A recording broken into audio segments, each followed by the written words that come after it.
अगर आपको मेरी ये वीडियो पसंद आई है तो मेरे चैनल को ज़रूर सब्सक्राइब कीजिएगा और लेटेस्ट वीडियो से अपडेट रहने के लिए साथ ही बेल आइकन पर क्लिक कीजिएगा। अस्सलाम वालेकुम, मैं हूं दिल इम्तियाज़ और आप देख रहे हैं तख्ती ऑनलाइन। इंसान जब भी यूनिवर्स को देखता था तो उसे चीज़ें मूव करती हुई नज़र आती थीं और उसकी हमेशा ये ख्वाहिश रही थी कि वो भी ऐसी मूव करती हुई, उड़ती हुई, जगह बदलती हुई चीज़ों को बनाए। इस टेक्नोलॉजी को आज हम हासिल कर चुके हैं और आज हमें जगह जगह ऐसी चीज़ें नज़र आती हैं जो अपनी जगह बदलती हैं, जो चेंज होती हैं। लेकिन इस टेक्नोलॉजी को हासिल करने में हमें इतना वक्त क्यों लगा? आज हम ऐसी सैटेलाइट्स बना रहे हैं जो ज़मीन के गिर्द घूमती हैं, मूवमेंट करती हैं, और इन सैटेलाइट्स या किसी भी जहाज़ की टेक्नोलॉजी हम हासिल नहीं कर सकते थे जब तक कि हम साइंस ऑफ चेंज और मैथमेटिक्स ऑफ चेंज डिस्कवर ना करते या इन्वेंट ना करते। क्योंकि हम जब भी कुदरत में देखते हैं तो हमें सोलर सिस्टम मूव करता हुआ नज़र आता है, अपनी जगह बदलते हुए नज़र आता है। इसी तरीके से गैलेक्सीज़ भी मूव कर रही हैं और कायनात में जितनी भी गैलेक्सीज़ हैं वो भी अपनी अपनी जगह पर मोशन में हैं। तो पूरी कायनात मोशन में है, पूरी कायनात चेंज हो रही है।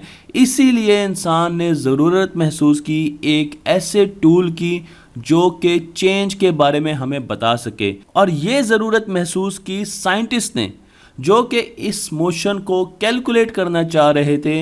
उन्होंने इन्वेंट किया मैथमेटिकल टूल जिसे आज हम कैलकुलस कहते हैं, जिसे मैथमेटिक्स ऑफ चेंज कहते हैं, और इसको सबसे पहले इस्तेमाल किया गया फिज़िक्स में जिसे साइंस ऑफ चेंज कहते हैं। तो इसका मतलब यह है कि फ़िज़िक्स साइंस ऑफ चेंज को बहुत शदीद ज़रूरत थी कैलकुलस की, जो कि मैथमेटिक्स ऑफ चेंज है। तारीख़ में चलते हैं और हम देखते हैं कि जो ग्रीक्स थे उन्होंने ट्रायंगल्स के बारे में बताया, उन्होंने सर्कल्स के बारे में बताया, लेकिन अरिस्टोटल ये समझते थे कि इन कंपोनेंट्स यानी कि सर्कल और ट्रायंगल्स एंड रेक्टेंगल्स के ज़रिए हम कायनात की चीज़ों को मॉडल नहीं कर सकते, उनको बयान नहीं कर सकते।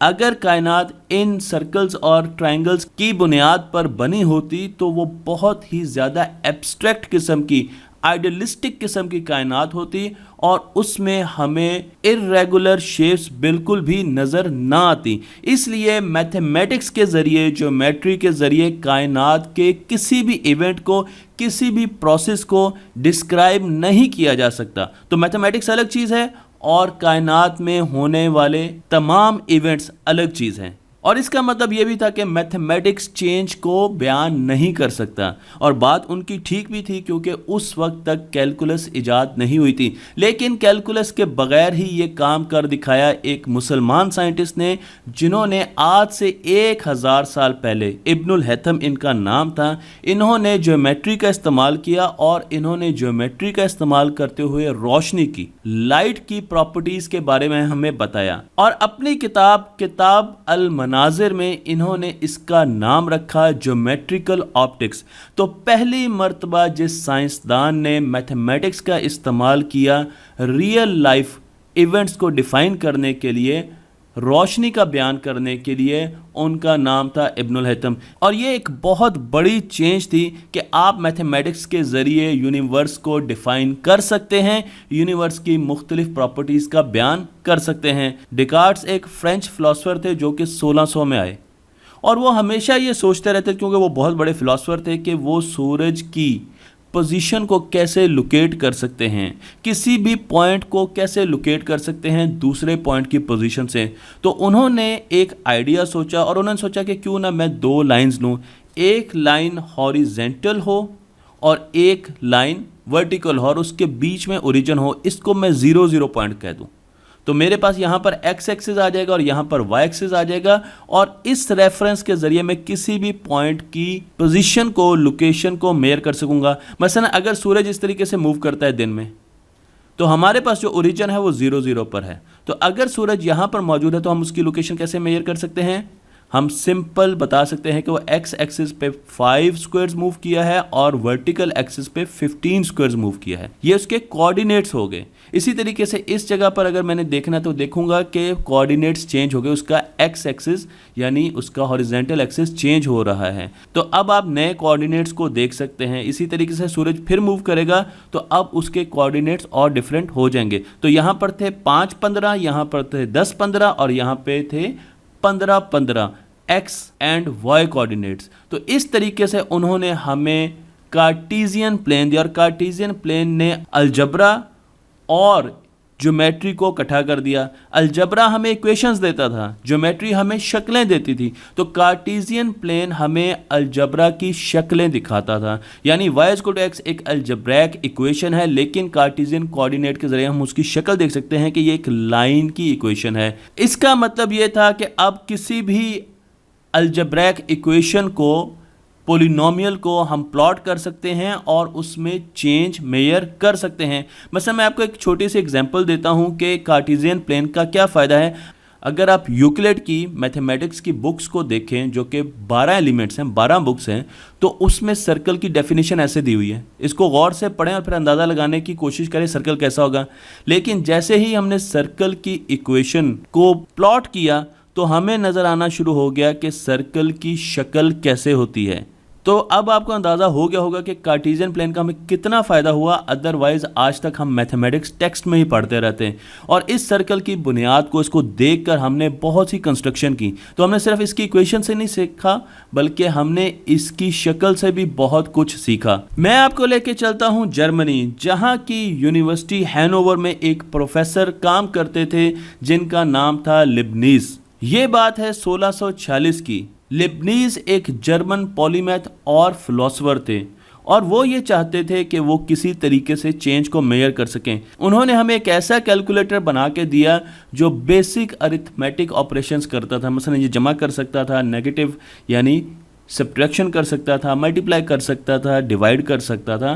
तो ये एक बेसिक कैलकुलेटर था। लेकिन लिबनीज़ का ख्याल था कि वो कोई ऐसा टूल दें जिसके ज़रिए हम चीज़ों को फ्यूचर में देख सकें और उनका माजी भी जान सकें। तो मैं आपको यहाँ पर उनकी राइटिंग में उनके डॉक्यूमेंट्स दिखा रहा हूँ और उन्होंने हमें इंटीग्रेशन का एक टूल दिया।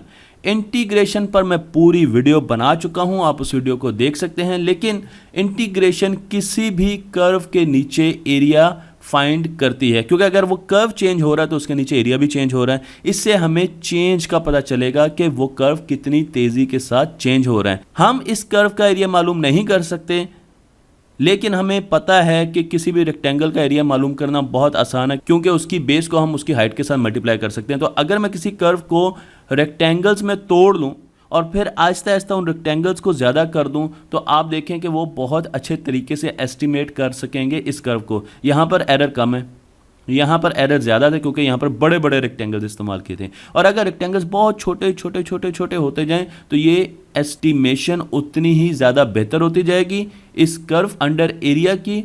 और इसका फ़ायदा हमें फ्यूचर को प्रिडिक्ट करने में होता है, पास्ट को मेजर करने में होता है। तो इंटीग्रेशन अगर आप किसी भी कर्व की कर रहे हैं तो आप उसके फ्यूचर के बारे में प्रेडिक्शन दे सकते हैं कि कल ये चीज़ कैसे बिहेव करेगी, और आप उसके पास्ट के बारे में भी बता सकते हैं कि पिछले दिन इस चीज़ ने कैसे बिहेव किया होगा। और इस तरीके से हम इंटीग्रेशन से चेंज को मेजर कर सकते हैं। न्यूटन ने सोचा वो भी मूविंग बॉडीज़ के बारे में काम करें और उनके बारे में मुख्तलिफ लॉज दें, लेकिन उन्होंने महसूस किया कि उनके पास ऐसा मैथमेटिक्स नहीं है जो कि मूविंग बॉडीज़ या चेंज को रिप्रेजेंट कर सकता हो, चेंज को बयान कर सकता हो।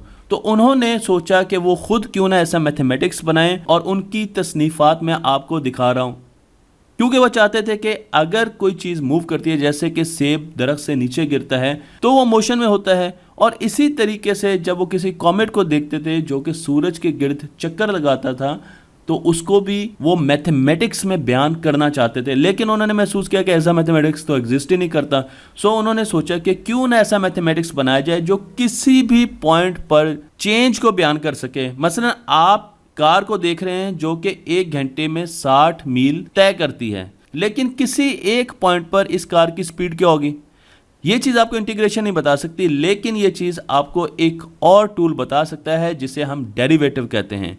और डेरिवेटिव हमें किसी भी कर्व की स्लोप के बारे में बता सकता है उस पॉइंट पर, इंस्टेंटेनियस पॉइंट पर। इस पर भी मैं पूरी एक वीडियो बना चुका हूं, उसमें डिटेल में आपको डेरिवेटिव के बारे में पता चल जाएगा। लेकिन ये एक और टूल था जिससे हमें चेंज के बारे में पता चल जाता था। तो इसका मतलब ये था कि दुनिया में जितनी भी चीज़ें बदल रही हैं, मसलन दुनिया घूम रही है, दुनिया ऑर्बिट भी कर रही है सूरज के गिर्द, रॉकेट चल रहे हैं, पानी फ्लो कर रहा है, उसको मैथमेटिक्स के ज़रिए अब हम लिख सकते थे, उनकी इक्वेशंस को लिख सकते थे। और इस बुक को नाम दिया उन्होंने मेथड ऑफ फ्लक्शंस। फ्लक्शंस का मतलब होता है चेंज।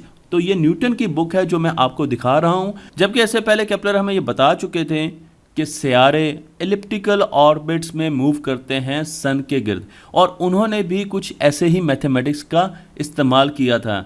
इसका मतलब ये है कि न्यूटन ने कैलकुलस की इन्वेंशन की। आप यहाँ पर देख सकते हैं कि आपको 7 डिग्री के पोलिनोमियल्स, 13 डिग्री के पोलिनोमियल्स नज़र आ रहे हैं, आपको इक्वेशंस एंड सीरीज नज़र आ रही हैं जो कि न्यूटन ने कैलकुलेट की।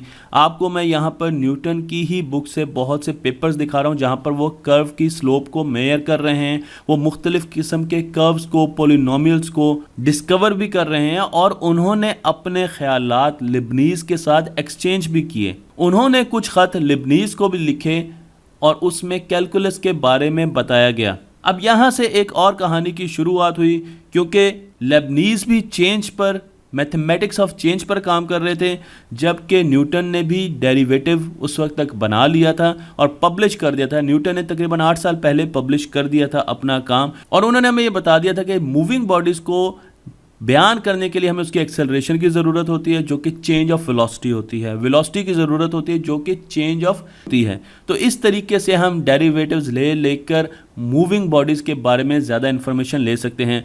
अब ये दोनों साइंसदान दावेदार थे कि इन्होंने कैलकुलस को बनाया। न्यूटन ये समझते थे कि उन्होंने डेरिवेटिव बनाया, इसलिए कैलकुलस उन्होंने बनाई और वो पहले इसको पब्लिश कर चुके हैं, जबकि लिबनीज़ इंटीग्रल बना चुके थे और वो इस चीज़ पर मुसर थे कि उन्होंने कैलकुलस को इजाद किया है और वो चाहते थे कि उनको इसके इंटेलेक्चुअल राइट्स दिए जाएं। ये मामला चला गया रॉयल सोसाइटी में, और रॉयल सोसाइटी ने डिसाइड करना था कि इंटेलेक्चुअल राइट्स न्यूटन को मिलने चाहिए या लिबनीज़ को। और वहाँ पर बैठे थे एक और साइंटिस्ट जिनका नाम था डैनियल बर्नौली। उन्होंने सब साइंटिस्ट को, जो उस वक्त के चीदा साइंटिस्ट थे, उनको लेटर लिखा और उनको एक प्रॉब्लम पेश किया जो कि सिर्फ कैलकुलस के साथ सॉल्व हो सकता था। और वो प्रॉब्लम क्या था? प्रॉब्लम ये था कि आपने ईफल टावर के ऊपर चढ़कर एक बॉल को फेंकना है, तो बॉल ने यहाँ से नीचे ज़मीन पर आना है और ये 2 पॉइंट्स हैं, तो वो कौन सी शक्ल होगी जिस पर रोल करती हुई बॉल सबसे पहले इस पॉइंट पर पहुंचेगी? क्या वो एक स्ट्रेट लाइन होगी? क्या वो कर्व लाइन होगी? अगर वो कर्व लाइन होगी तो उसका पोलिनोमियल क्या होगा,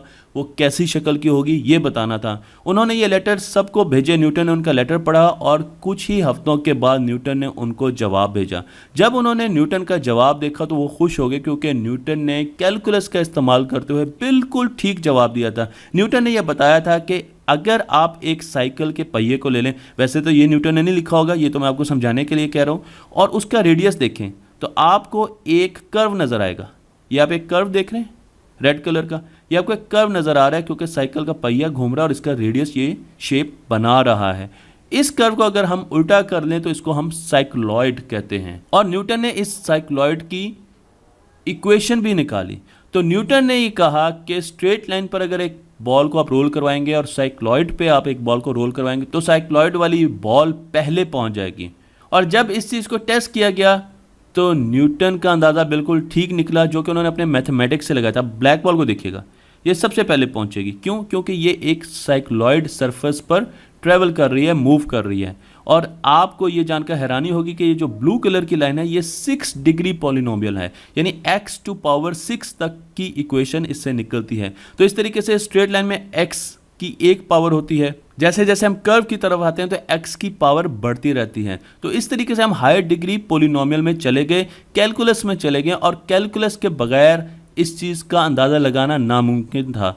बर्नौली ये जान चुके थे कि न्यूटन कैलकुलस के बारे में बहुत ज़्यादा जानते हैं। उनका रिसर्च पेपर भी 10 साल पहले आया था, और अब उन्होंने एक ऐसा मसला हल कर दिया था जो सिर्फ कैलकुलस को जानने वाला, जो कि सिर्फ कैलकुलस जानने वाला ही बंदा कर सकता है, क्योंकि कैलकुलस मैथ ऑफ चेंज है और कैलकुलस उन सब्जेक्ट्स के लिए बहुत ज़्यादा ज़रूरी है जिसमें आप किसी किस्म की चेंज पढ़ रहे हैं, जिसे हम साइंस ऑफ चेंज कहते हैं। मैं ये भी बता दूं कि कैलकुलस फिज़िक्स के अलावा और भी बहुत से शोबों में इस्तेमाल होती है, इसलिए हमें इसको सिर्फ फिज़िक्स तक महदूद नहीं करना चाहिए।